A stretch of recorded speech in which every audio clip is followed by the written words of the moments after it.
1,00,000 మంది శివభక్తులతో కలిసి మహారుద్రాక్ష పూజలో పాల్గొనండి. వెంటనే కాల్ చేసి మీ పేరును నమోదు చేసుకోండి. నమస్తే, welcome back to Suman TV. Present మనతో పాటు ఉన్నారు ఎనలిస్ట్ మందరి కృష్ణారెడ్డి గారు. నమస్తే సార్. నమస్తే అమ్మ. సార్, మనం ప్రీవియస్ ఒక వీడియోలో మాట్లాడుకున్నాం, అమెరికాలో మనం వలసలు ఎక్కువైపోయి అసలు అమెరికానా ఇండియానా అన్నట్టుగా ఉంటుంది. మన వాళ్ళు అక్కడికి వెళ్ళిపోయి అక్కడ ఉంటూ జాబ్ చేస్తూ సెటిల్ అయిపోయిన వాళ్ళు అక్కడ దేవాలయాలు కట్టడము, మన హిందూస్ ఎవరైతే ఉంటారో ఈ భక్తి అంతా కూడా సేమ్ ఇక్కడ ఇండియాలో ఎట్లయితే పూజా విధానం, పూజలు, దేవుళ్ళని పెట్టడం, గుళ్ళు పెట్టడం ఇవన్నీ చేస్తూ ఉంటారో సేమ్ అమెరికాలో కూడా అలాగే నిర్మిస్తున్నారని చెప్పేసి ఎక్స్లో కొంతమంది విమర్శలు తెస్తున్నారు. అంటే మొత్తం ఇక్కడ అంతా కూడా మార్చేస్తున్నారు కమ్యూనిటీ అంతా అని కూడా. ఒకసారి డీటెయిల్గా వెళ్తే ఇప్పుడు టెక్సాస్ డల్లాస్లో చూసుకుంటే ఇప్పటికే 17 దేవాలయాలు ఉన్నాయంటే ఇప్పుడు కొత్తగా గణేష్ దేవాలయం నిర్మిస్తున్నారంటే దీంతోపాటు డల్లాస్లో 18 దేవాలయాలు ఇప్పటికే వచ్చేసాయి అని చెప్పి ఎక్స్లో వీళ్ళంతా కూడా అక్కడ ఉన్నటువంటి వాళ్ళు ఎవరైతే ఫారినర్స్ ఉంటారో కొంచెం విమర్శలు వస్తున్నాయి. డీటెయిల్గా మాట్లాడుతున్నాం. అమెరికాలో సెటిల్ అయినటువంటి హిందువులు, ముఖ్యంగా మన తెలుగు వాళ్ళు ఎక్కడున్నా సరే, ఏ ప్రాంతంలో ఉన్నా యాక్టివిటీస్ బాగా చేయడం అనేది మొదటి నుంచి అలవాటు. ఇంకోటి అంటే ఒకరికొకరి పోటీ ఉంటుంది. ఉదాహరణకి తానా అనేటువంటి ఆర్గనైజేషన్ తెలుగు కల్చర్కు Telugu association of North America అని తానా అనేటువంటి పేరుతో ఓపెన్ అయింది. తర్వాత కొన్నాళ్ళు అయిన తర్వాత దీంట్లో అంతా కూడా తానాలో కమ్మాస్ బాగా డామినేట్ చేస్తున్నారు, ఆంధ్రాస్ బాగా డామినేట్ చేస్తున్నారు. తెలంగాణ వాళ్ళకి ప్రత్యేకంగా ఇంకోటి ఉండాలి, తెలంగాణలో రెడ్డిస్ డామినేషన్ ఉంటుంది, ఇంకోటి సపరేట్గా ఉండాలని ఆటా అని ఇంకోటి ఓపెన్ చేశారు. అమెరికన్ తెలుగు అసోసియేషన్ ఓపెన్ చేశారు.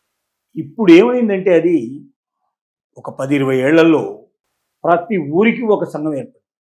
ఒక సంఘం అని చెప్పడానికన్నా ఇంకా సంఘాలు ఏర్పడ్డాయని చెప్పడం చాలా అవసరం.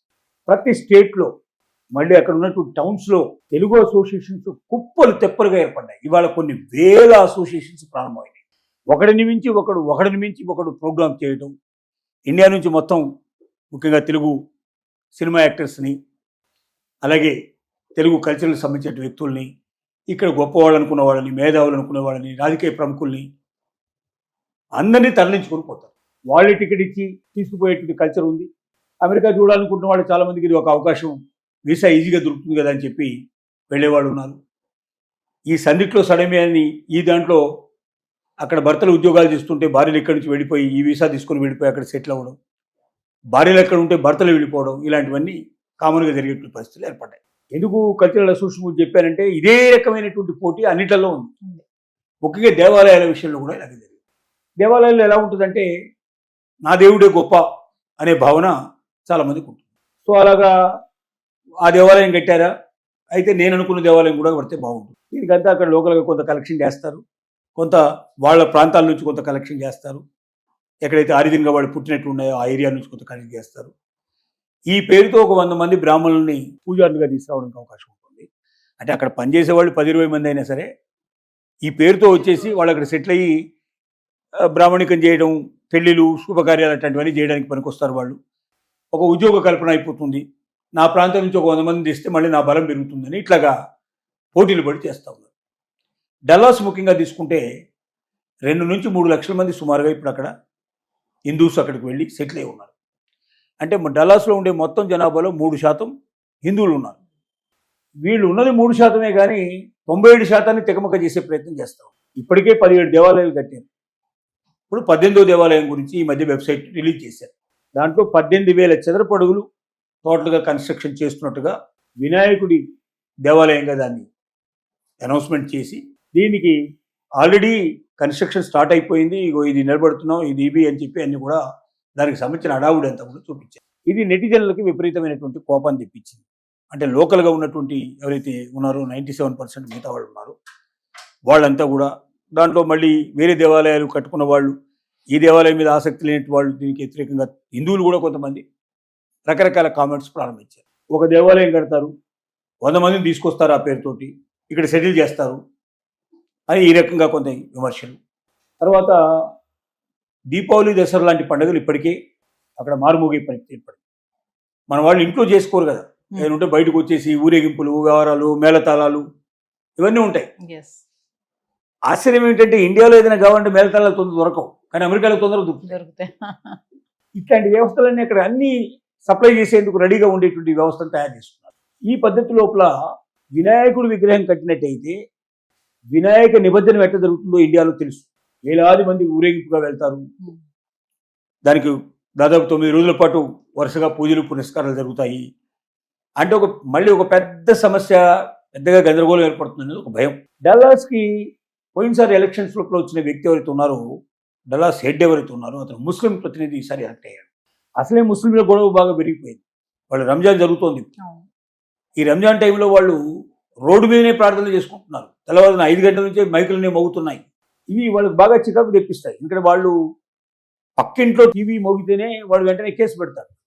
పిల్లాడు ఏడిస్తే కేసు పెడతారు. అలాంటి పరిస్థితుల్లో 5 గంటలకల్లా అలా అని కొన్ని వందల వేల మసీదుల్లోంచి ఒకేసారి వస్తే మనమైతే భరిస్తాం తప్పనిసరిగా, కానీ వాళ్ళు భరించరు. చాలా చికాకుగా ఫీల్ అవుతున్నారు. చాలా గందరగోళంగా ఉంది. ఒకవైపున ముస్లింల గొడవ ఇట్టా ఉంటే, హిందువుల గొడవ ఇట్టా ఉంటే, ఇట్లా వీళ్ళు ఇండియా నుంచి వచ్చిన వాళ్ళు మమ్మల్ని నిద్రపోనివ్వరా, మమ్మల్ని బతకనివ్వరా అనేటువంటి ఒక భయం వాళ్ళకి ఏర్పడింది.